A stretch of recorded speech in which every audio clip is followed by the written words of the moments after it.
പിതാവിനും പുത്രനും പരിശുദ്ധ റൂഹായ്ക്കും സ്തുതി. ആദ്യം മുതൽ നമ്മുടെ മേൽ തൻ്റെ കരുണയും മനോഗുണവും എന്നേക്കും ഉണ്ടായിരിക്കട്ടെ. ആമീൻ. ദൈവതിരുനാമത്തിന് മഹത്വമുണ്ടാകട്ടെ. ദൈവത്തിൻ്റെ വലിയ കൃപയാൽ വീണ്ടും ഒരു പ്രാവശ്യം കൂടി സാന്ദ്രമെന്ന ശുശ്രൂഷയിലൂടെ കർത്താവായ യേശു ഇന്നും ജീവിക്കുന്നു എന്നുള്ള സുവിശേഷം പ്രഘോഷിക്കുവാൻ തക്കവണ്ണം ആയുസ്സും ആരോഗ്യവും തന്ന ദൈവത്തെ മുന്നമേ സ്തുതിച്ചുകൊണ്ട് എല്ലാ പ്രിയപ്പെട്ടവർക്കും കർത്താവായ യേശുവിൻ്റെ നാമത്തിൽ എൻ്റെ സ്നേഹവന്ദനം ഏറ്റവും വിനയത്തോടുകൂടി മുന്നമേ അറിയിക്കുന്നു. അനുഗ്രഹിക്കപ്പെട്ട ദൈവജനമേ, ഇന്നേ ദിവസം അല്പസമയത്തെ വചനപ്രഘോഷണത്തിനായി തിരഞ്ഞെടുത്തിരിക്കുന്നതായ വേദഭാഗം യെശയ്യാ പ്രവാചകൻ്റെ പുസ്തകം 1-ാം അധ്യായം 2-3 തിരുവചനങ്ങളാണ്. യെശയ്യാ പ്രവാചകൻ്റെ പുസ്തകം 1-ാം അധ്യായം 2-3 തിരുവചനങ്ങൾ. ആകാശമേ കേൾക്ക, ഭൂമിയെ ചെവി തരിക, യഹോവ അരുളി ചെയ്യുന്നു, ഞാൻ മക്കളെ പോറ്റി വളർത്തി, അവരോ എന്നോട് മത്സരിക്കുന്നു.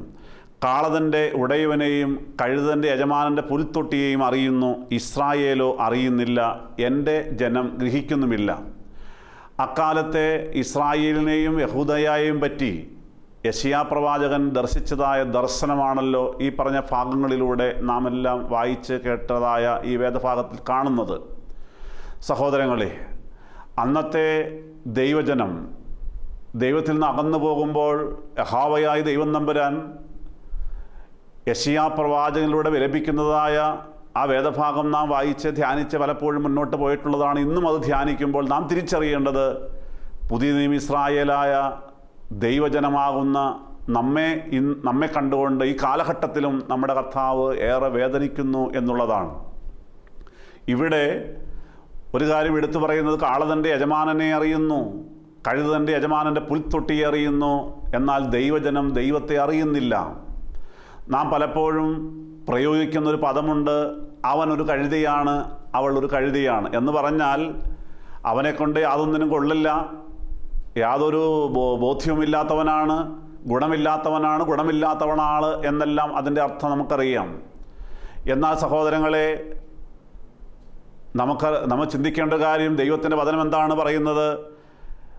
കഴുതകൾക്കുള്ളതായ ചില നന്മകൾ പോലും ഇന്ന് മനുഷ്യനില്ല എന്നുള്ളതാണ്. എന്ന് പറഞ്ഞാൽ, ഒരു കാളയെ അഴിച്ചുവിട്ടാൽ ആ കാള എവിടെയായിരുന്നാലും തൻ്റെ യജമാനെ തിരിച്ചറിയുവാൻ, ആ ഉടമസ്ഥനെ തിരിച്ചറിയുവാൻ കാളയ്ക്ക് സാധിക്കും. അതുപോലെ കഴുത തൻ്റെ യജമാനൻ്റെ പുൽത്തൊട്ടിയെ തിരിച്ചറിയുന്നു. ആ യജമാനൻ്റെ പുൽത്തൊട്ടിയിലേക്ക് എപ്പോഴും മടങ്ങി വരുന്ന സ്വഭാവമാണ് കഴുതയ്ക്കുള്ളത്. വീണ്ടും ചിന്തിക്കുമ്പോൾ, ഒരു കഴുതയ്ക്കും അല്ലെങ്കിൽ കാളയ്ക്കും ആയതിൻ്റെ യജമാനൻ ആ പുൽത്തൊട്ടിയിൽ അല്ലെങ്കിൽ ആ തൊഴുത്തിൽ പല പല കാര്യങ്ങളും ക്രമീകരിച്ചിട്ടുണ്ട്. പാർപ്പിടമുണ്ട്, കുടിക്കുവാൻ വെള്ളമുണ്ട്, കഴിക്കുവാൻ ഭക്ഷണമെല്ലാം ക്രമീകരിച്ചിട്ടുണ്ട്. അത് ആ കാളയ്ക്കും കഴുതയ്ക്കും നന്നായിട്ടറിയാം. അതുകൊണ്ടാണ് അവർ യജമാനെ തേടി തിരിച്ചു വരുന്നത്, യജമാൻ്റെ പുൽത്തൊട്ടിയെ അന്വേഷിച്ചു വരുന്നത്. എന്നാൽ നാം ദൈവജനെന്ന് പലപ്പോഴും അഭിമാനിക്കുന്നുവെങ്കിൽ പോലും നമ്മുടെ യജമാനനായ നമ്മുടെ കർത്താവും രക്ഷകനുമായ യേശുവിനെ തിരിച്ചറിയാതെ പോകുമ്പോൾ, ആ ദൈവത്തിൻ്റെ പുൽത്തൊട്ടിയെ തിരിച്ചറിയാതെ പോകുമ്പോൾ, ആ ദൈവം തമ്പുരാൻ ആ പുൽത്തൊട്ടിയിലൂടെ നമുക്കായി വാഗ്ദാനം ചെയ്തിരിക്കുന്ന അല്ലെങ്കിൽ നമുക്ക് നീക്കി വെച്ചിരിക്കുന്നതായ വിശിഷ്ട ഭോജ്യങ്ങൾ, നിത്യതയുൾപ്പെടെ അല്ലെങ്കിൽ ഈ ലോകത്തിലെ നമ്മുടെ പല പ്രാർത്ഥനാ വിഷയങ്ങൾക്കുമുള്ളതായ മറുപടി ഉൾപ്പെടെ ദൈവം തമ്പുരാൻ ആ പുൽത്തൊട്ടിയിൽ ക്രമീകരിച്ച് വെച്ചിരിക്കുമ്പോൾ, നാം അത് തിരിച്ചറിയാതെ നൈമിഷികമായ സുഖഭോഗങ്ങളുടെ പിന്നാലെ യാത്രയായി പലപ്പോഴും ആ ധൂർത്തപുത്രനെ പോലെ പന്നിക്കുഴിയിൽ അഭയം പ്രാപിക്കുന്ന കാര്യങ്ങളിലേക്കാണ് നാം പലപ്പോഴും മുന്നോട്ട് പോകുന്നത്. ഇതെല്ലാം കണ്ടുകൊണ്ട് വാസ്തവത്തിൽ യേശു തമ്പുരാൻ നമ്മുടെ ജീവിതം കണ്ടുകൊണ്ട് വേദനിക്കുന്നു എന്നുള്ള യാഥാർത്ഥ്യമാണ്. എന്തുകൊണ്ടായിരിക്കും ഇങ്ങനെയൊക്കെ സംഭവിക്കുന്നത്? ഈയിടെ ഒരു കഥ വായിച്ചപ്പോൾ, ഒരു മനുഷ്യൻ പക്ഷിപ്രേമിയാണ്. പക്ഷികളെ വാങ്ങിക്കുക, അതിനെ സ്വന്തം വീട്ടിൽ കൊണ്ടുവരിക ഒരു വലിയ സന്തോഷമുള്ള കാര്യമാണ്. അദ്ദേഹം ഒരിക്കൽ ആ മനുഷ്യൻ ഒരു മാർക്കറ്റിൽ കടന്നു ചെന്ന് പക്ഷികളെ വിൽക്കുന്നതായ കടയിൽ ചെന്ന് 2 പക്ഷികൾക്ക് വില ചോദിച്ചു. നല്ല വിലയാണ് പറഞ്ഞത്, കാരണം പരിശീലനം സിദ്ധിച്ചതായ പക്ഷികളാണ്. അതിനെ പറത്തിവിട്ട് കഴിഞ്ഞാൽ നല്ല ഉയരത്തിൽ പറന്ന് കിടക്കും, പറന്ന് വട്ടമിട്ട് പറക്കുന്ന കാണാൻ നല്ല രസമാണ്. ആ പക്ഷികൾ വീണ്ടും മടങ്ങി യജമാനൻ്റെ അടുക്കിലേക്ക് മടങ്ങി വരും. പറഞ്ഞ വില കൊടുത്ത് പക്ഷിപ്രേമിയായ മനുഷ്യൻ ആ 2 കിളികളെയും വീട്ടിലേക്ക് കൊണ്ടുവന്നു. അതിനെ കൂട്ടിലാക്കി. വൈകുന്നേരമായപ്പോൾ ഒരു പക്ഷി എടുത്തിട്ട് അതിനെ പറക്കുവാനായിട്ട് തുറന്നു വിട്ടു. സഹോദരങ്ങളെ കേൾക്കണമോ, ആ പക്ഷി ആ കടക്കാർ പറഞ്ഞതുപോലെ തന്നെ വളരെ ഉയരത്തിലേക്ക് പറന്ന് വട്ടമിട്ട് പറക്കാൻ തുടങ്ങി. നല്ല മനോഹരമായ കാഴ്ച. ആ പക്ഷി കുറച്ച് കഴിഞ്ഞ് മടങ്ങി യജമാനൻ്റെ അടുക്കലേക്ക് തന്നെ മടങ്ങി വന്ന് സന്തോഷമായി. വീണ്ടും രണ്ടാമത്തെ പക്ഷി പറക്കുവാൻ അനുവദിച്ചു. എന്നാൽ ആ പക്ഷി ആദ്യത്തെ പക്ഷി പറന്നതുപോലെ പറന്നില്ല. തൊട്ടടുത്തുള്ളതായ ഒരു മരത്തിൻ്റെ കൊമ്പിൽ അത് അഭയം പ്രാപിച്ചു, അവിടെ തന്നെ ഇരുന്നു. വീണ്ടും മുന്നോട്ട് പറക്കുവാനായിട്ട് ഈ മനുഷ്യൻ ആംഗ്യം കാണിക്കുന്നുണ്ട്, ശബ്ദമുണ്ടാക്കുന്നു. പക്ഷേ പക്ഷി മുന്നോട്ട് പറക്കുന്നില്ല, മുകളിലേക്ക് പറക്കുന്നില്ല. കുറച്ച് കഴിഞ്ഞപ്പോൾ പക്ഷി വീണ്ടും തിരികെ യജമാൻ്റെ അടുക്കിലേക്ക് മടങ്ങി വന്നു. വീണ്ടും ഒന്നുകൂടി പറത്തി, പക്ഷേ ആ കൊമ്പ് വരെ പോയിരിക്കുന്നുള്ളൂ. യജമാനൻ ഈ മനുഷ്യൻ കടയിലേക്ക് മടങ്ങിച്ചെന്ന് അവരോട് കാര്യങ്ങൾ പറഞ്ഞു. ഇങ്ങനെയൊക്കെയാണല്ലോ, എന്താണ് ഇങ്ങനെ സംഭവിക്കുന്നത്? സാരമില്ല സഹോദര, ഞങ്ങൾ പക്ഷി പരിശീലകനെ താങ്കളുടെ അടുക്കിലേക്ക് പറഞ്ഞയക്കുന്ന ആളെ പറഞ്ഞയച്ചേക്കാം. പിറ്റേന്നാൾ പക്ഷി പരിശീലകൻ അവിടെ കടന്നു വന്നു. അദ്ദേഹം കാര്യങ്ങളെല്ലാം പരിശോധിച്ചു നോക്കി, പല കാര്യങ്ങൾ ചെയ്തു നോക്കി. പക്ഷേ രണ്ടാമത്തെ പക്ഷി ആ കൊമ്പ് വിട്ട് പറക്കുവാനായിട്ട് തയ്യാറാകുന്നില്ല. അയാൾ പറഞ്ഞു, എന്നെക്കൊണ്ട് സാധിക്കില്ല, ഞാൻ കുറച്ചുകൂടി വിദഗ്ധനായ പരിശീലകൻ ഞങ്ങളുടെ കടയിലുണ്ട്, അദ്ദേഹത്തെ നാളെ പറഞ്ഞയക്കാം. പ്രിയപ്പെട്ടവരെ, പിറ്റേ ദിവസം ആ വ്യക്തി കടന്നു വന്നപ്പോൾ ഈ ഉടമസ്ഥൻ അവിടെ ഉണ്ടായിരുന്നില്ല. അദ്ദേഹം അതെല്ലാം പരിശോധിച്ചു, ചില ക്രമീകരണങ്ങളും ചെയ്തു.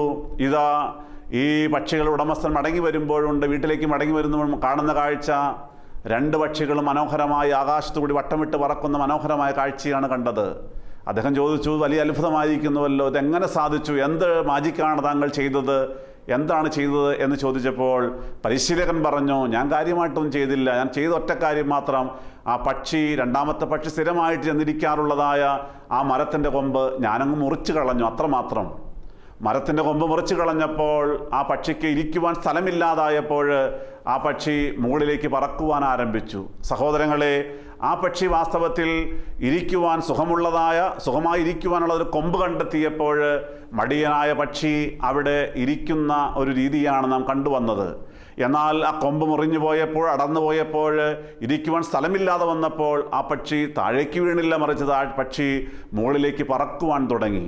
ഇന്ന് ഇതുപോലെയാണ് ദൈവജനം പലപ്പോഴും മുന്നോട്ട് പോകുന്ന പല പല കൊമ്പുകളിൽ അഭയം പ്രാപിക്കുകയാണ്. പണമാകുന്ന കൊമ്പുകളുണ്ട്, ജോലിയാകുന്ന കൊമ്പുകളുണ്ട്, ആരോഗ്യമാകുന്ന സൗന്ദര്യമാകുന്ന കൊമ്പുകളുണ്ട്, നല്ല വീടാകുന്ന കൊമ്പുകളുണ്ട്, ആഡംബരത്തിൻ്റെ കൊമ്പുകളുണ്ട്. അങ്ങനെ പല പല കൊമ്പുകളിൽ ആശ്രയിക്കുമ്പോൾ പലപ്പോഴും ദൈവത്തെ മറന്ന് മുന്നോട്ട് പോകുന്നു. അങ്ങനെ മുന്നോട്ട് പോകുമ്പോൾ യഹോവയായ ദൈവം തമ്പുരാൻ സങ്കടം സഹിക്കാതെ വരുമ്പോഴാണ് ചില ചെറിയ ചെറിയ പരിപാടികൾ ചെയ്യുന്നത്. ആ കൊമ്പ് ഒന്ന് കുലുക്കുവാൻ നോക്കും, ആ നമ്മളിരിക്കുന്നതായ കൊമ്പൊന്ന് അടർത്തി വീഴിക്കുവാൻ നോക്കും, അല്ലെങ്കിൽ അടർത്തി വീഴിക്കും. അപ്പോൾ സംഭവിക്കുന്നത് അപ്പോഴെങ്കിലും പല ആളുകളും പല ദൈവജനവും പലപ്പോഴും യേശുവെ എന്ന് വിളിക്കുവാൻ തയ്യാറാകാതെ താഴേക്ക് വീഴുന്ന കാഴ്ചയാണ്. സഹോദരങ്ങളെ, എന്നാൽ നാം താഴേക്ക് വീഴേണ്ടവരല്ല. ബുദ്ധിമുട്ടുകളും പ്രയാസങ്ങളും നിരാശയും ഇതെല്ലാം ഉണ്ടാകുമ്പോൾ നാം താഴേക്ക് വീഴാതെ മുകളിലേക്ക് പറന്നുയരുവാൻ സാധിക്കണം. മുകളിലേക്ക് പറന്നുയരണമെങ്കിൽ നമ്മുടെ കർത്താവിനെ വിളിച്ചപേക്ഷിക്കണം. വിശുദ്ധ ബൈബിളിലെ മധ്യവാക്യം, മിഡിൽ വേർഡ് എന്നറിയപ്പെടുന്നതായ 118-ാം സങ്കീർത്തനം 8-ാം വാക്യം പറയുന്നു, മനുഷ്യനിൽ ആശ്രയിക്കുന്നതിനേക്കാൾ യഹോവയിൽ ആശ്രയിക്കുന്നത് നല്ലത്. ദൈവതിരുനാമത്തിന് മഹത്വമുണ്ടാകട്ടെ. ഇന്ന് പലപ്പോഴും മക്കളിൽ ആശ്രയിക്കുകയാണ്, മാതാപിതാക്കന്മാരിൽ ആശ്രയിക്കുകയാണ്, മറ്റ് പലരും ആശ്രയിച്ച് മുന്നോട്ട് പോകുമ്പോൾ ദൈവത്തിൽ ആശ്രയിക്കുവാൻ നാം മറന്നു പോകുന്നു. ദൈവജനമേ, നമ്മുടെ കർത്താവും രക്ഷകനുമായ യേശുവിൽ ആശ്രയിക്കുവാൻ തയ്യാറാകുമ്പോഴാണ്, ആ ദൈവത്തെ വിളിക്കുമ്പോഴാണ് നമുക്ക് ഉയരങ്ങളിലേക്ക് പറക്കുവാൻ സാധിക്കുന്നത്, നമ്മുടെ ജീവിതം അഭിവൃദ്ധിപ്പെടുന്നത്. അതിന് ഇന്ന് ഈ ശുശ്രൂഷയിലൂടെ നമുക്ക് സാധിക്കണം. യെശയ്യാ പ്രവാചന പുസ്തകം 55-ാം അധ്യായം 6-7 തിരുവചനങ്ങൾ നാം പരിശോധിക്കുമ്പോൾ, യെശയ്യാ പ്രവാചന പുസ്തകം 55-ാം അധ്യായം 6-7 തിരുവചനങ്ങൾ, യഹോവയെ കണ്ടെത്താകുന്ന സമയത്ത് അവനെ അന്വേഷിപ്പിൻ, അവൻ അടുത്തിരിക്കുമ്പോൾ അവനെ വിളിച്ചപേക്ഷിപ്പിൻ. ദൈവജനമേ, ദൈവം നമ്മുടെ തൊട്ടടുത്തുണ്ട്. അവനെ ഇപ്പോൾ ആരാധിക്കുവാൻ നമുക്ക് ക്രമീകരണമുണ്ട്, പള്ളിയുണ്ട്, ആരാധനയുണ്ട്, വിശുദ്ധ കൂദാശകളുണ്ട്, സുവിശേഷമുണ്ട്. അവനെ കണ്ടെത്തുവാൻ സാധിക്കണം. അവനെ വിളിച്ചാൽ അവൻ ഓടി പോകുന്ന ദൈവമല്ല, അവൻ അരികിലേക്ക് വരുന്ന ദൈവമാണ്. വീണ്ടും വചനം പറയുന്നുണ്ട്, ദുഷ്ടൻ തൻ്റെ വഴിയെയും നീതികെട്ടവൻ തൻ്റെ വിചാരങ്ങളെ ഉപേക്ഷിച്ച് യഹോവയെങ്കിലേക്ക് തിരിയട്ടെ, അവൻ ധാരാളം ക്ഷമിക്കും. നമ്മുടെ ജീവിതത്തിൽ വന്നുപോയ തെറ്റുകളും കുറ്റങ്ങളും കുറവുകളെല്ലാം ഉപേക്ഷിക്കുവാൻ തയ്യാറായാൽ, ദൈവത്തിൻ്റെ വചനം കേട്ട് വിശുദ്ധ കുമ്പസാരം നടത്തി പാപങ്ങൾ ഏറ്റുപറയുവാൻ തയ്യാറായാൽ, നമ്മുടെ ദൈവം നമ്മോട് കരുണ കാണിക്കുന്ന ദൈവമാണ്, പാപങ്ങളെ ക്ഷമിക്കുന്ന ദൈവമാണ്. അവൻ ദയവുള്ളവനാണ്, സ്നേഹമുള്ളവനാണ്, അവൻ കരുണാനിധിയാണ്. പ്രിയ സഹോദരങ്ങളെ, ആ ദൈവത്തെ വിളിച്ചപേക്ഷിക്കുവാൻ തയ്യാറാകാതെ നാം പാപത്തിൻ്റെ പടുകുഴിയിലേക്ക് പോകുമ്പോൾ, പിശാചിൻ്റെ കരങ്ങളിലേക്ക് നമ്മെ തന്നെ കൊടുത്തുകൊണ്ട് നാം സകലവിധ പാപങ്ങൾ ചെയ്ത് മുന്നോട്ട് പോകുമ്പോഴാണ് യഹോവയായ ദൈവം തമ്പുരാൻ നമ്മെ കണ്ടുകൊണ്ട് അനുദപിക്കുന്നത്. കാളതൻ്റെ ഉടയവനെ അറിയുന്നു, കഴുതൻ്റെ യജമാനൻ്റെ പുൽത്തൊട്ടിയെ അറിയുന്നു, എൻ്റെ ജനമോ എന്നെ അറിയുന്നില്ല എന്ന്. പ്രിയപ്പെട്ടവരെ, വിശ്വാസമുണ്ടാകണം. ദൈവത്തെ വിളിച്ചപേക്ഷിക്കുവാൻ നാം തയ്യാറാകുന്നുവെങ്കിൽ നമ്മുടെ ദൈവം നമ്മെ തള്ളിക്കളയുന്ന ദൈവമല്ല. ആ വിശ്വാസം വർദ്ധിക്കുവാനായിട്ട് വിശുദ്ധ ബൈബിളിൻ്റെ ഒരു ഭാഗത്തേക്ക് കടന്നു പോകുവാനായിട്ട് ഞാൻ ആഗ്രഹിക്കുന്നു. വിശുദ്ധ ലൂക്കോസിൻ്റെ സുവിശേഷം 18-ാം അധ്യായം 35 മുതൽ 43 വരെ വായിക്കുമ്പോൾ, വിശുദ്ധ ലൂക്കോസിൻ്റെ സുവിശേഷം 18-ാം അധ്യായം 35 മുതൽ 43 വരെയുള്ളതായ തിരുവചനങ്ങൾ വായിക്കുമ്പോൾ, അവൻ യെരിഹോവിനടുത്തപ്പോൾ ഒരു കുരുടൻ ഇരുന്നുകൊണ്ട് വഴിയരികെ ഇരുന്നിരുന്നു. യേശുതമ്പുരാൻ യെരിഹോ പട്ടണത്തിലേക്ക് കടന്നു വരുമ്പോൾ ഇതാ ആ വഴിയരികിൽ, പ്രിയപ്പെട്ടവരെ, ഒരു മനുഷ്യൻ, അവൻ കുരുടനാണ്. ആ മനുഷ്യൻ ഇതാ ഇരുന്നു കൊണ്ട്, എന്ന് പറഞ്ഞ യാചകനാണ്, വഴിയരികിൽ വല്ലതും തരണേ എന്ന് യാചിച്ചുകൊണ്ട് വഴിയരികിൽ ഇരിക്കുകയായിരുന്നു. അങ്ങനെ ഇരുന്ന സമയത്ത് പുരുഷാരം കടന്നു പോകുന്ന ശബ്ദം അവൻ കേൾക്കുകയാണ്. പ്രിയപ്പെട്ടവരെ, പുരുഷാരം കടന്നു പോകുന്നത് അവൻ കേട്ടു. അവൻ യേശുവിനെ കാണുവാനായിട്ട്, അല്ലെങ്കിൽ ജനങ്ങളെ കാണുവാനാണ് അവന് സാധിക്കുന്നത്. അവന് കണ്ണിന് കാഴ്ചയില്ല. പാവപ്പെട്ട മനുഷ്യൻ കണ്ണിന് കാഴ്ചയില്ലാതെ, ഈ ലോകം കാണുവാൻ ഉള്ള ഭാഗ്യമില്ലാതെ അവനിതാ വഴിയരികിൽ യാചകനായിട്ട് അനേകം നാളുകളായിട്ട് അവൻ അങ്ങ് ഇരിക്കുകയാണ്. ഈ സമയത്താണ് ആളുകൾ ഇങ്ങ് നടന്നു പോകുന്ന ഒച്ച കേൾക്കുകയാണ്, ശബ്ദം കേൾക്കുകയാണ്. അത് കേൾക്കുവാനുള്ളതായൊരു ഭാഗ്യം അവനുണ്ടായി. അങ്ങനെ കേട്ടപ്പോൾ അവൻ ചോദിച്ചു, ഇതെന്ത് എന്ന് അവൻ ചോദിച്ചു. സഹോദരങ്ങളെ, എന്താ ശബ്ദം കേൾക്കുന്നത്? ഒത്തിരി ആളുകളുണ്ടല്ലോ, അങ്ങോട്ടാണ് ആളുകൾ വളരെ വേഗത്തിൽ പോകുന്നത്, എന്താണ് പരിപാടി, എന്താണ് കാര്യം എന്ന് അവൻ അവിടെ ഇരുന്നു കൊണ്ട് തന്നെ ചോദിച്ചു. നസറായനായ യേശു കടന്നു പോകുന്നു എന്ന് അവർ അവനോട് പറഞ്ഞു. ദൈവതിരുനാമത്തിന് മഹത്വം ഉണ്ടാകട്ടെ. അവർ, ആ ജനം അവരോട് അറിയിക്കുകയാണ്, നസറായനായ യേശു ഇതിലെ കടന്നു വരുന്നുണ്ട് സഹോദര.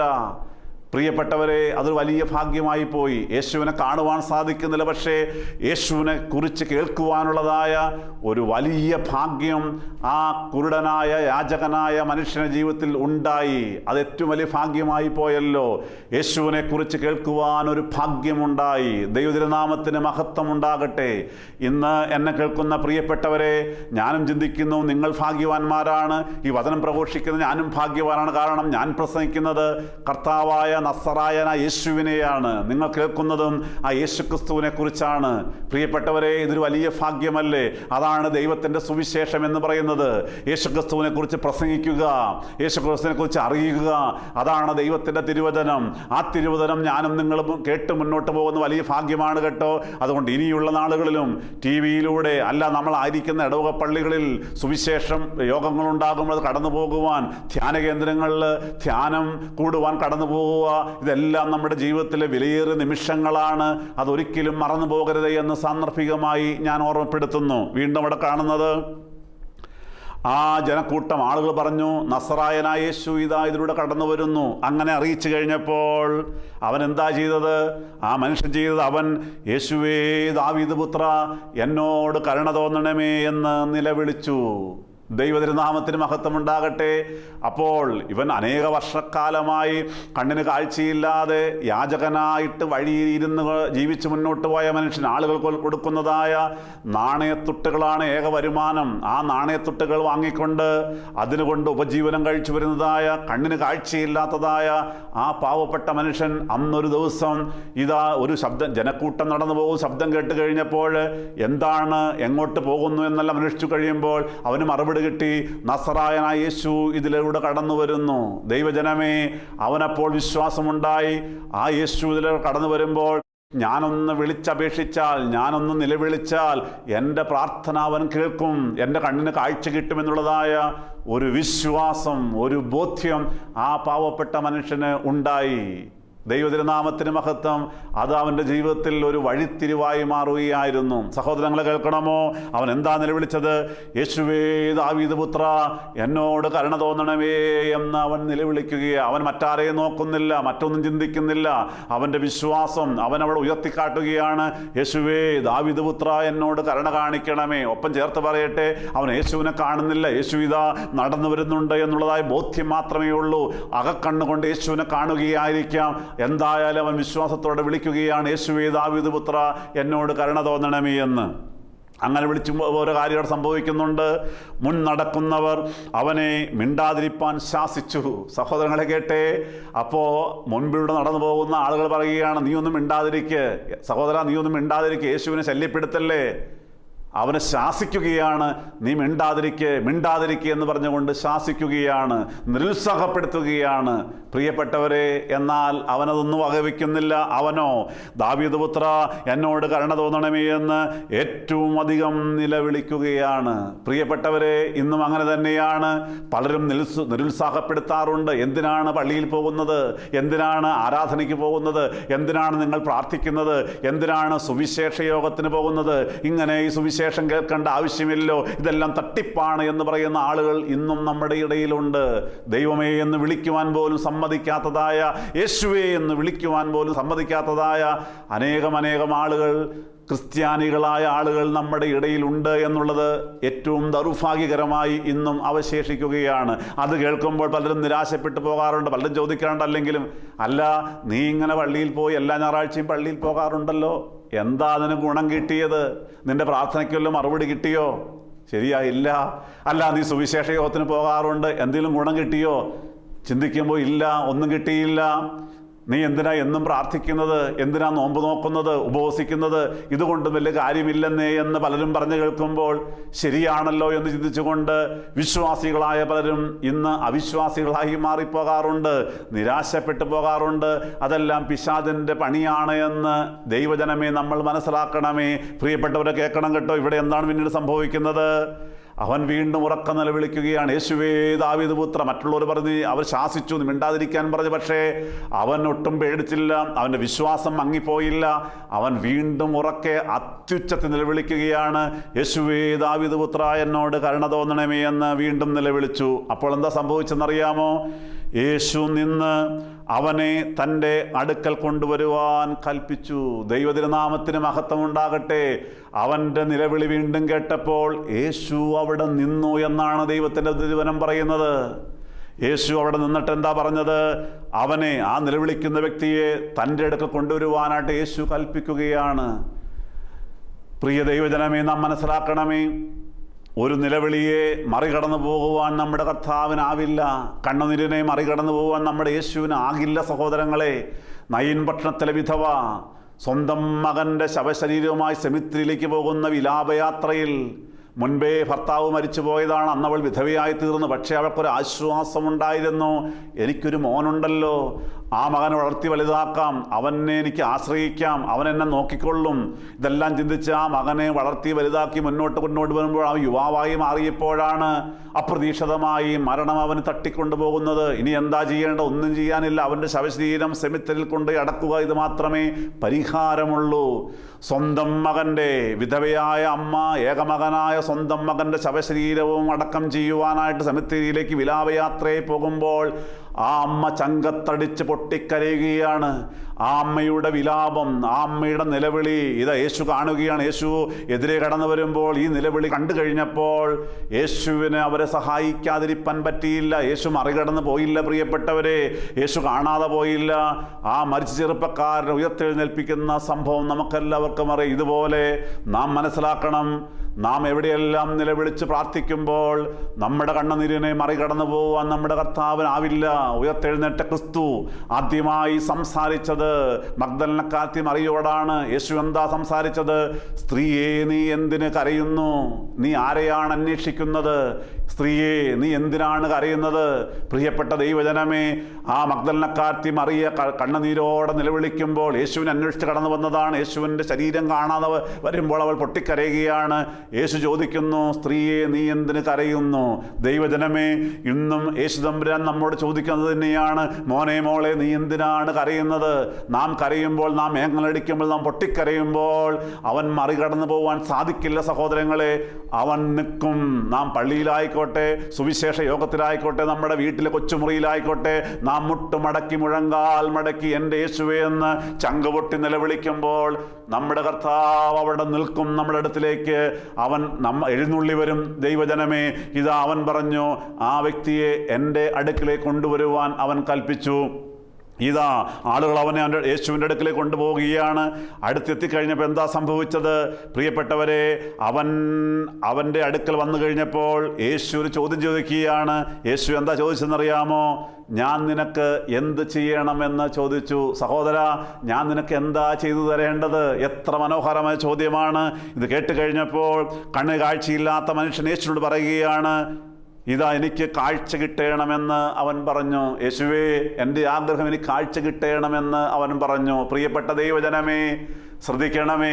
ഇന്ന് ഈ ശുശ്രൂഷ നടന്നുകൊണ്ടിരിക്കുമ്പോൾ നിങ്ങൾ ആയിരിക്കും സ്ഥലത്തേക്ക് നമ്മുടെ കർത്താവും രക്ഷകനും യേശു തമ്പുരാൻ എഴുന്നള്ളി വന്നിട്ടുണ്ട്. ആ യേശു നിങ്ങളോട് ചോദിക്കുന്നുണ്ട്, എൻ്റെ മോനെ മോളെ, നിനക്ക് എന്താണ് ഞാൻ ചെയ്തു തരേണ്ടത്? നിനക്ക് എന്താണ് ഞാൻ ചെയ്തു തരേണ്ടത്? നിൻ്റെ ആവശ്യം എന്താണ്? യേശു നമ്മോട് ചോദിക്കുന്നുണ്ട്. നമുക്കൊന്ന് പറഞ്ഞാൽ മതി, എൻ്റെ തമ്പുരാനെ, എൻ്റെ യേശുവേ, എനിക്ക് കാഴ്ച ലഭിക്കണം. എൻ്റെ അകക്കണ്ണ് തുറക്കും. ഒരു പക്ഷേ കണ്ണിന് കാഴ്ചയുണ്ട്, പക്ഷേ എൻ്റെ അകക്കണ്ണ് ഇപ്പോഴും തുറന്നിട്ടില്ല. വിശ്വാസം വർദ്ധിച്ചിട്ടില്ല. പോരാ, രോഗം മാറണം, കടഫാരണം മാറണം, എൻ്റെ ബുദ്ധിമുട്ടുകൾ മാറിപ്പോകണം, തടസ്സങ്ങൾ മാറണം. പരീക്ഷ പലതും എഴുതി, IELTS ആയിക്കോട്ടെ, OET ആയിക്കോട്ടെ, പരീക്ഷ എഴുതി പാസ്സാകുന്നില്ല, ജോലി കിട്ടുന്നില്ല, വിവാഹം നടക്കുന്നില്ല, കുഞ്ഞുങ്ങൾ ഉണ്ടാകുന്നില്ല, വീട് പണി പൂർത്തിയാക്കിയിട്ടില്ല, എന്തുമായിക്കോട്ടെ, പോരാ, യേശുവേ, വിശുദ്ധിയോടെ ജീവിക്കുവാൻ സാധിക്കുന്നില്ല. യേശുവേ, എന്നോട് കരുണ കാണിക്കണം എന്ന് പറഞ്ഞാൽ യേശു ചോദിക്കുകയാണ്, മോനെ മോളെ, നിനക്ക് എന്താണ് ചെയ്തു തരേണ്ടത്? ആ മനുഷ്യൻ പറഞ്ഞപ്പോൾ നമുക്കും പറയാം, എനിക്ക് ഇന്നത് വേണം, ധൈര്യമായി പറയാം. കാരണം ചോദിക്കുന്നത് നമ്മുടെ ഉടയവനാണ്. പ്രിയപ്പെട്ടവരെ, നമ്മുടെ യജമാനനാണ്. മറന്നു പോകല്ലേ. വീണ്ടും ഇത് പറഞ്ഞു കഴിഞ്ഞപ്പോൾ ആ യേശു തമ്പുരാൻ പറയുകയാണ്, യേശു അവനോട്, കാഴ്ച പ്രാപിക്കുക, നിന്റെ വിശ്വാസം നിന്നെ രക്ഷിച്ചിരിക്കുന്നു എന്ന് പറഞ്ഞു. ദൈവതിരുനാമത്തിന് മഹത്വമുണ്ടാകട്ടെ. കർത്താവ് തമ്പുരാനോട് പറയുകയാണ്, നീ കാഴ്ച പ്രാപിക്കുക. പോരാ, വീണ്ടും പറയുകയാണ്, നിന്റെ വിശ്വാസം നിന്നെ രക്ഷിച്ചിരിക്കുന്നു. ദൈവജനമേ, അവൻ്റെ വിശ്വാസം, യേശു എന്നെ തൊട്ടാൽ, യേശു കൽപ്പിച്ചാൽ എനിക്ക് സൗഖ്യമാകുമെന്നുള്ളതായ പരിപൂർണമായ വിശ്വാസം അവനുണ്ടായിരുന്നു. അത് കർത്താവിന് നന്നായിട്ട് മനസ്സിലായി. അതുകൊണ്ട് യേശു പറഞ്ഞു, നിന്റെ വിശ്വാസം നിന്നെ രക്ഷിച്ചിരിക്കുന്നു. പ്രിയപ്പെട്ടവരെ, നീ കാഴ്ച പ്രാപിക്കുക എന്ന് പറഞ്ഞു. അപ്പോഴെന്ത് സംഭവിച്ചു? ഇതാ നമ്മൾ കാണുന്നു, ക്ഷണത്തിൽ അപ്പോൾ തന്നെ അവൻ കാഴ്ച പ്രാപിച്ചു. ദൈവത്തെ മഹത്വീകരിച്ചും കൊണ്ട് അവനെ അനുഗമിച്ചു. ദൈവതിരുനാമത്തിന് മഹത്വം ഉണ്ടാകട്ടെ. യേശു ഇത് പറഞ്ഞു കഴിഞ്ഞപ്പോൾ തന്നെ അപ്പോൾ തന്നെ അവന് കാഴ്ച ലഭിച്ചു. അവന് കണ്ണു തുറന്നു. പ്രിയപ്പെട്ടവർ, യേശുവിനെ കാണുവാനിടയായി. പോരാ, ആ കണ്ണ് തുറന്നു കിട്ടിക്കഴിഞ്ഞപ്പോൾ അവൻ കാഴ്ച പ്രാപിച്ചു എന്ന് മാത്രമല്ല, ദൈവത്തെ മഹത്വീകരിച്ചും കൊണ്ട്, ദൈവത്തെ സ്തുതിച്ചു മഹത്വപ്പെടുത്തി. പോരാ പ്രിയപ്പെട്ടവരെ, യേശുവിനെ അനുഗമിച്ചു. വീണ്ടും പറയുന്നു, ജനം എല്ലാം കണ്ടിട്ട് ദൈവത്തിന് പുകഴ്ച കൊടുത്തു. പ്രിയപ്പെട്ടവരെ, അവൻ കണ്ണ് തുറന്നു കിട്ടിയപ്പോൾ അവൻ ദൈവത്തെ മഹത്വപ്പെടുത്തി, ദൈവത്തോട് നന്ദി പറഞ്ഞു, ദൈവത്തെ സ്തുതിച്ചു. പോരാ, അവൻ യേശുവിനെ അനുഗമിക്കുവാനിടയായി. ചോദിക്കട്ടെ, എൻ്റെയും നിങ്ങളുടെയും ജീവിതത്തിൽ നമ്മുടെ കർത്താവ് എത്രയോ അനുഗ്രഹങ്ങൾ തന്നതാണ്. പ്രിയപ്പെട്ടവരെ, ഒരിക്കൽ ആശുപത്രിയിലായിരുന്നു, ഒരിക്കൽ ഇൻറ്റൻസീവ് കെയർ യൂണിറ്റിലായിരുന്നു, ഒരിക്കൽ ഓപ്പറേഷൻ തിയേറ്ററിനകത്തായിരുന്നു, അപകടത്തിൽ റോഡിൽ തന്നെ വെച്ച് മരിച്ചു പോകേണ്ടതായിരുന്നു, പലവിധമായ അസുഖങ്ങൾ നമ്മൾ വേട്ടയാടിയതാണ്. എന്നാൽ നമ്മുടെ കർത്താവ് കരം നീട്ടി എന്നെയും നിങ്ങൾ രക്ഷിച്ചെടുത്തപ്പോൾ നാം നന്ദി പറഞ്ഞവരാണോ? അല്ല, നന്ദി പറഞ്ഞു മറന്നുപോയിട്ടുള്ളവരല്ലേ ഇപ്പോഴും ദൈവത്തിന് ഇഷ്ടമുള്ള ജീവിതമാണ് നയിക്കുന്നത്? അല്ലല്ലോ പ്രിയപ്പെട്ടവരെ. യജമാനനെ മനസ്സിലാക്കാതെ മുന്നോട്ട് പോവുകയല്ലേ? പോരാ, വീണ്ടും വചനം പറയുന്നത്, അവനെ, ആ മനുഷ്യൻ അനുഗമിച്ചു എന്നുള്ളതാണ്. നാം യേശുവിനെ ഇപ്പോൾ അനുഗമിക്കുന്നുണ്ടോ? പ്രാർത്ഥന കുറഞ്ഞു പോയോ? ബൈബിൾ വായിക്കുവാൻ താല്പര്യം കുറഞ്ഞു പോയോ? ഞായറാഴ്ച ആരാധനയ്ക്ക് പോകുന്ന കാര്യത്തിൽ വീഴ്ച വരുത്തിയിട്ടുണ്ടോ? സുവിശേഷ യോഗത്തിന് പോകുന്ന കാര്യത്തിൽ വീഴ്ച വരുത്തും. നോമ്പ് നോക്കുന്ന കാര്യത്തിൽ, യാമപ്രാർത്ഥനകൾ കൃത്യമായി അതെല്ലാം ക്രമീകരിക്കുന്ന കാര്യത്തിൽ, പ്രാർത്ഥിക്കുന്ന കാര്യത്തിൽ വീഴ്ച വന്നിട്ടുണ്ടോ? സഹോദരങ്ങളെ, ഉണ്ടെങ്കിൽ പോരാ, നമ്മുടെ ജീവിതത്തിൽ വിശുദ്ധിയില്ലാതെയാണോ ജീവിക്കുന്നത്? പലപ്പോഴും ആ യജമാനനായ ദൈവത്തെ തിരിച്ചറിയാതെ നമ്മുടെ ജീവിതത്തിൽ മറ്റൊരു യജമാനൻ, പിശാചെന്ന യജമാനൻ കടന്നു വന്നിട്ടുണ്ട് എങ്കിൽ നാം ദൈവത്തെ അനുഗമിക്കുന്നില്ല. വാസ്തവമാണ്. അതുകൊണ്ട് ആ ദൈവത്തെ അനുഗമിക്കുവാൻ ഇനിയുള്ള നാളുകൾ നമ്മുടെ കർത്താവായ യേശുവിനെ അനുഗമിക്കുവാൻ തക്കവണ്ണം, നല്ല യജമാനനായ നല്ല ഉടയവനായ യേശുവിനെ അനുഗമിക്കുവാൻ തക്കവണ്ണം, അവനെ തൊഴുത്ത് തിരിച്ചറിയുവാൻ തക്കവണ്ണം നമുക്ക് തീരുമാനമെടുക്കാം. പോരാ, ഇതെല്ലാം കണ്ടു കഴിഞ്ഞപ്പോൾ ജനം ദൈവത്തെ സ്തുതിക്കുകയാണ്. അത്ഭുതങ്ങൾ കണ്ടപ്പോൾ ജനം ദൈവത്തെ സ്തുതിക്കുന്നു, പുകഴ്ച കൊടുക്കുകയാണ്. പ്രിയപ്പെട്ടവരെ, നമ്മുടെ ജീവിതത്തെയും കണ്ടുകൊണ്ട് അല്ല, നമ്മുടെ ജീവിതത്തിൽ ദൈവം നമ്മുടെ ഇടപെടുന്ന കാര്യങ്ങളെ കണ്ടുകൊണ്ട് ജനം, മറ്റുള്ള ആളുകൾ ദൈവത്തെ സ്തുതിക്കുവാൻ, യേശുവിനെ അറിയുവാൻ, അവനനുഗമിക്കുവാൻ തയ്യാറാകും. അങ്ങനെയെങ്കിൽ ഇന്ന് ആർക്കെല്ലാം നമ്മുടെ ജീവിതം കർത്താവിന് കൊടുക്കുവാൻ സാധിക്കും? പ്രിയപ്പെട്ടവരെ, കുരുടനായ യാചകനായ മനുഷ്യന് ദൈവവിശ്വാസമുണ്ടായി. യേശുവിനെക്കുറിച്ച് കേട്ട മാത്രയിൽ തന്നെ യേശുവേ ദാവീദ് പുത്ര എന്ന് വിളിക്കുവാനായിട്ട് ഒരു വിശ്വാസം ഉണ്ടായതുപോലെ നമുക്കിനി കാളയെപ്പോലെ, കഴുതിയെപ്പോലെ യജമാനനെ തിരിച്ചറിയുന്ന ദൈവമക്കളായി മാറുവാൻ തീരുമാനമെടുക്കുക. അങ്ങനെ തീരുമാനമെടുക്കുമ്പോൾ പ്രിയപ്പെട്ടവരെ, നമ്മുടെ കർത്താവ് സന്തോഷിക്കും. നമുക്ക് തീരുമാനമെടുക്കാം. നമ്മുടെ കർത്താവിൻ്റെ രക്ഷകനുമായ യേശുവിൻ്റെ പൊന്നുമുഖത്തേക്ക് നോക്കി ഒരു വാക്ക് പ്രാർത്ഥിക്കുവാൻ നമുക്കെല്ലാം കണ്ണുകളടയ്ക്കാം. നമുക്കൊരു നിമിഷം പ്രാർത്ഥിക്കാം. ആരാധ്യൻ യേശു പരാ, വണങ്ങുന്നു ഞാൻ പ്രിയനേ. തേജസ്സേഴും നിൻമുഖമൻ ഹൃദയത്തിനാനന്ദമേ. നിൻ കൈകൾ എൻ കണ്ണീർ തുടയ്ക്കുന്നതറിയുന്നു ഞാൻ. ആരാധ്യൻ യേശു പരാ, വണങ്ങുന്നു ഞാൻ പ്രിയനേ. തേജസ്സേഴും നിൻമുഖമൻ ഹൃദയത്തിനാനന്ദമേ. ഹാലലുയ്യ, ഹാലലുയ്യ, ഹാലലുയ്യ, ഹാലലുയ്യ, ഹാലലുയ്യ. കാരുണ്യവാനായ ദൈവം തമ്പുരാനെ, മനോഹരമായ നിമിഷങ്ങൾക്കായി ഞങ്ങൾ നിന്നോട് നന്ദി പറയുന്നു. കർത്താവേ, ഇന്ന് നിൻ്റെ തിരുവചനം ഞങ്ങൾ കേൾപ്പിച്ചുവല്ലോ, പ്രസംഗിക്കുവാൻ ഇടയായല്ലോ. ഇന്ന് നിൻ്റെ തിരുവചനം പ്രഘോഷിച്ചതായ നിൻ്റെ അഭിഷിക്തനും കേട്ടതായ ദൈവജനവുമെല്ലാം തീരുമാനമെടുക്കുന്നു. ഇതാ, ഇസ്രായേലിനെ കണ്ടുകൊണ്ട്, യഹൂദിയെ കണ്ടുകൊണ്ട് യെശയ്യാ പ്രവാചകനിലൂടെ ദൈവം തമ്പുരാൻ നിലവിളിച്ചുവെങ്കിൽ കാളതൻ്റെ ഉടയവനെയും കഴുതൻ്റെ യജമാനൻ്റെ പുൽത്തൊട്ടിയും അറിയുന്നു, എൻ്റെ ജനം എന്നെ അറിയുന്നില്ല എന്ന് നിലവിളിച്ചുവെങ്കിൽ, യേശുവേ ഇന്ന് ഞങ്ങളെ കണ്ട് നിലവിളിക്കുകയാണെന്ന് നീ നിലവിളിക്കുക ഞങ്ങൾ ബോധ്യപ്പെട്ടു. യേശുവേ, യജമാനനായി നിന്നെ തിരിച്ചറിയാതെ, നിന്റെ പുൽത്തൊട്ടി തിരിച്ചറിയാതെ, കാളയെപ്പോലും അല്ലെങ്കിൽ കഴുതയെപ്പോലെയെങ്കിലും വിവേകമില്ല ഞങ്ങൾ ജീവിച്ച് മുന്നോട്ട് പോകുകയായിരുന്നു. യേശുവേ, കരുണ തോന്നണമേ. നിന്റെ വചനം കേട്ട് ആ കുരുടനായ മനുഷ്യന് വലിയ വിശ്വാസത്തോടെ പ്രാർത്ഥിച്ചതുപോലെ, യേശുവേ ദാവീദ് പുത്ര, ഞങ്ങളോട് കരുണയുണ്ടാകണമേ എന്ന് ഇതാ നിന്റെ ജനമെല്ലാം പ്രാർത്ഥിക്കുന്നു. യേശുവേ, കരുണയുണ്ടാകണമേ. നിന്റെ കരം നീട്ടണമേ, സ്പർശിക്കണമേ, രോഗികളെ സൗഖ്യമാക്കണമേ, പാപബന്ധനങ്ങൾ അഴിച്ചുകളയാൻ സമാധാനം കൊടുക്കണമേ. എല്ലാവരെയും അനുഗ്രഹിക്കണം. ഇനിയുള്ള നാളുകൾ നിന്നെ അനുഗമിക്കുവാൻ തക്കവണ്ണം എല്ലാവർക്കും കൃപ കൊടുക്കണമേ എന്ന് പ്രാർത്ഥിക്കുന്നു. ഓരോരുത്തരും നിന്നെ അനുഗമിക്കുന്ന കാണുമ്പോൾ, നിന്റെ ഇഷ്ടം ചെയ്ത് കാണുമ്പോൾ മറ്റുള്ള ജനവും നിന്നെ സ്തുതിക്കുവാനും നിന്റെ പിറകെ വരുവാനും കർത്താവെ ഇടയാക്കണമേ എന്ന് പ്രാർത്ഥിക്കുന്നു. വചനം കേട്ട് എല്ലാവരും അനുഗ്രഹിക്കണമേ.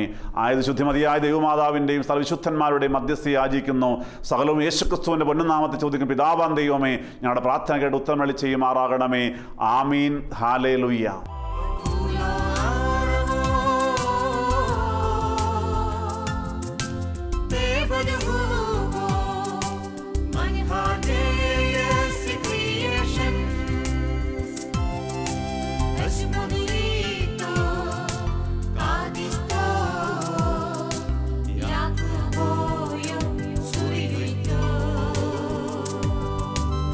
Somebody